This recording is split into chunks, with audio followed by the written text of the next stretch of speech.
Hoy hablaremos de Josep Torres Campalans, que aparentemente era un pintor. Parece catalán. Para hablar de Campalans, hablemos primero de Max Aub, cuyo nombre completo era Max Aub Morenwitz. Era un escritor hispano-mexicano que mantuvo a lo largo de su vida en realidad 4 nacionalidades: alemana, heredada de sus padres; francesa por nacimiento, había nacido en París en 1903; española, al afincarse su padre en Valencia ya por 1914, siendo Max un niño todavía; y finalmente mexicana por elección propia, al exiliarse después de la Guerra Civil Española. Ahora bien, Max Aub siempre hablaba del pintor Josep Torres Campalans y se dedicó a difundir su vida y su obra. Según describe Max Aub, Torres Campalans había nacido en 1886 en Mollerussa, en Lérida, en España, ¿no? Lo describe: alto, fuerte, de grandes ojos oscuros, enormes manos, pies en consonancia. Había en él, dice Aub, la potencia que sólo da la tierra a quien vive o ha vivido en relación directa con ella. En fin, un payés, dice, con una palabra que designa al campesino catalán, ¿no? El payés. Un payés, hijo de payeses. En el relato, Aub define a Campalans como una persona dura. Dice: la cabeza rapada por comodidad, afeitado de cuando en cuando, nunca tuvo problemas con los vinos ni con el tabaco, lo más ordinario le bastaba. Todo lo tenía por bueno, nunca conoció comodidades ni le hicieron falta. Cuando por azar las gozó, las aceptaba sin aspavientos, sin darles importancia. Todo esto decía Max Aub acerca de Torres Campalans. También decía que era anarquista, catalanista y católico. Cuenta también que había huido a Francia para evitar las milicias, que había sido descargador en el mercado de Les Halles, y parece que una tarde entró al Museo del Louvre y al salir compró unos lápices para ver qué podía hacer con ellos.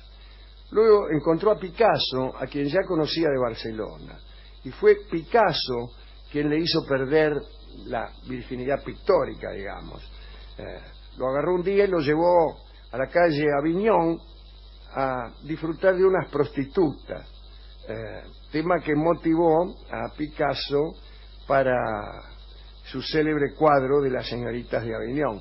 Así que no fue una virginidad pictórica la que le hizo perder, sino una virginidad en su sentido más literal. Desde la Bohemia, y persuadido de su falta de genialidad, Torres Campalans, según nos cuenta Max Aub, terminó dejando los pinceles y buscando un retiro indígena, digamos, en una aldea de Chiapas, en México. Osadía, humor, frescura y reverencia.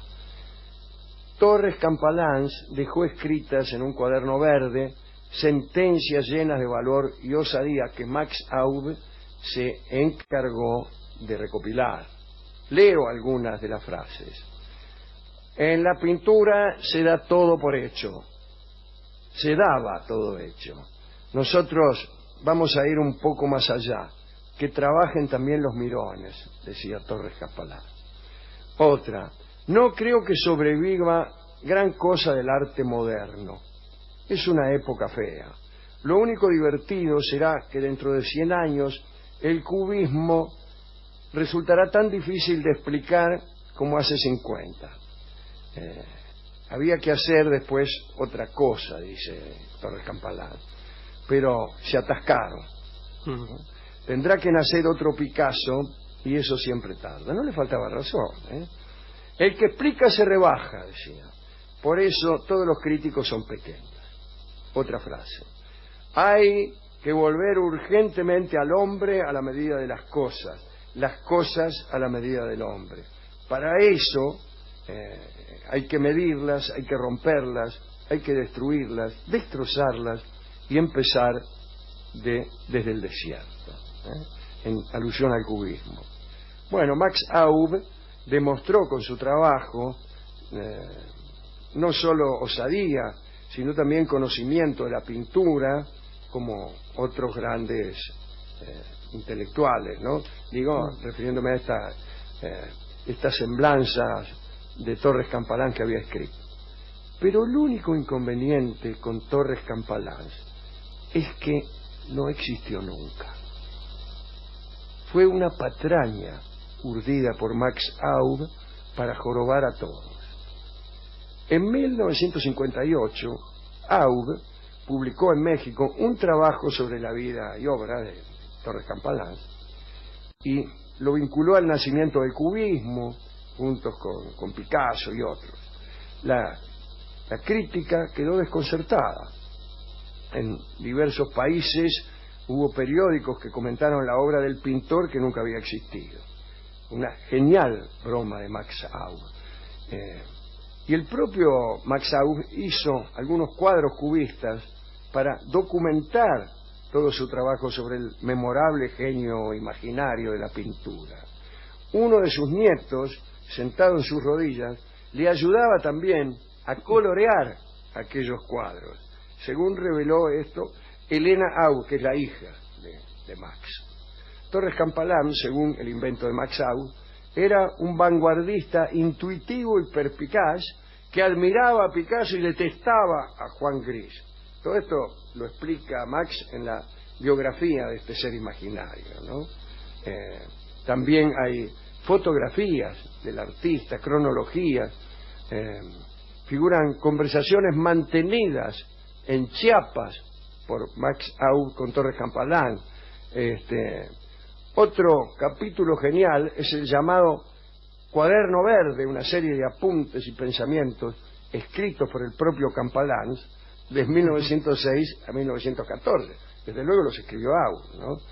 En el libro de Torres Campalans aparecían asimismo fotografías de sus pinturas y el catálogo realizado por el joven e imaginario crítico Richard Towne, que había sido hecho supuestamente en 1942 para una exposición imaginaria en Londres, que no llegó a celebrarse por el conflicto de la Segunda Guerra Mundial. En la creación, Aub tuvo la colaboración de otros destacados intelectuales, como André Malraux o Joseph Renaud. Este confeccionó incluso un fotomontaje en el que aparecía Torres Campalans con Picasso, con lo que todo se hacía aún más creíble. Cuando se celebró en el año 2003 en España el centenario de Max Aub, el Museo Reina Sofía y la Sociedad Estatal de Conmemoraciones Culturales organizaron una exposición que fue inaugurada por el presidente del gobierno, José María Aznar. Allí estaban los supuestos cuadros de Torres Campalans, que ya habían sido presentados en 1958 en las Galerías Excelsior de México y en 1962 en Nueva York. En esta exposición figuraron también obras de otros artistas que el célebre pintor ficticio conocía, ¿no? Trabajos de Gris, de Picasso, de Matisse, de Modigliani, de Chagall, en fin.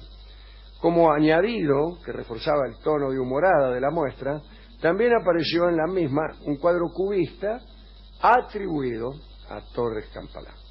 También aparecieron textos de las primeras ediciones de Joseph Torres Campalans, catálogos de sus exposiciones y recortes periodísticos en los que se glosaba la obra de este artista imaginario.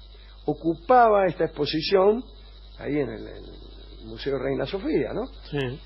Un espacio relativamente pequeño, pero estaba justo frente al lugar donde se halla el Guernica de Picasso, con lo que el espectador se encontraba absolutamente inmerso a la vez en el ámbito de las vanguardias, del cubismo, e incluso era una referencia personal de Max Aub porque él mismo había encargado el Guernica por un acuerdo con el gobierno republicano de España. Esto es todo lo que tengo que decir de Max Aub y de Torres Campalán, pero permítanme ustedes que cierre prometiendo nuevas charlas sobre artistas ficticios.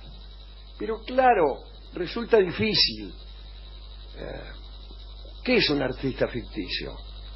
Porque si usted me dice que un personaje de una novela, claro, que es un escritor, es un artista ficticio, yo le diré que no. No, porque ese es presentado como personaje, pero acá no. Claro, pero también están los casos de un seudónimo.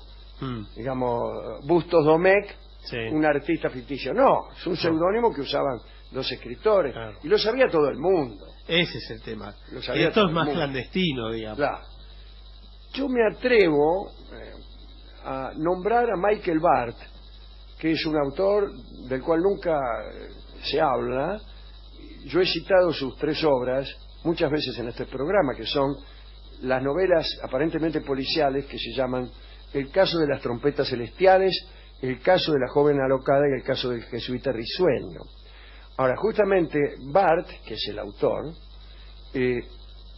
hace aparecer en sus novelas un escritor, que es el que cuenta la historia en primera persona. Pero lo curioso es que realmente no se sabe nada de este Michael Bart. Alguien dice que se trata de un señor nacido en 1900 y lector de Chesterton y experto en demonología. Eso es todo lo que se sabe. No hay ningún otro dato. Es raro que no haya otro dato. Aparecieron sus libros en la colección El Séptimo Círculo, dirigida por Borges y Bioy Casares. ¿Sabían ellos algo más? Probablemente. Probablemente. Sí. El argumento del caso de las trompetas celestiales lo hemos contado aquí varias veces.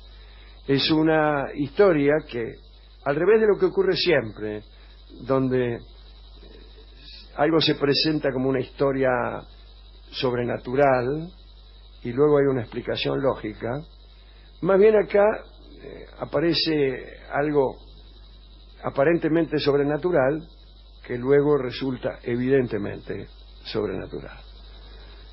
La historia tiene un protagonista extraño, que es un señor llamado Drinkwater, es decir, algo relacionado con beber agua, y explica el autor que las personas cuyo nombre tiene algo que ver con el agua están vinculadas con el demonio. Y cuenta también historias de gente que vivía en París o en Italia, y se llamaban Bevilacqua, Beauvoir, qué sé yo, no sé, algo así, y también estaban vinculadas con asuntos mágicos. Por eso, en Cartas Marcadas, algunos personajes que tenían que ver con el demonio se llamaban también así, como las mellizas Bevilacqua. Bien. Cuenta un señor llamado Gallardo, en una de las pocas notas que se pueden encontrar acerca de estos libros, que durante la época de Perón había un funcionario llamado Bebacqua que tuvo un papel preponderante en la ruptura entre Perón y la Iglesia Católica. Pero bueno, eso es más bien casi, digamos, una humorada del señor Gallardo. Ahora bien, nunca encontré nada, absolutamente nada, acerca de este escritor, Michael Bart. Vamos a ilustrar esta charla sobre Torres Campalán con la canción que se llama Si yo nací de tu pincel, cantada por Karina Berlegui y un cantor imaginario.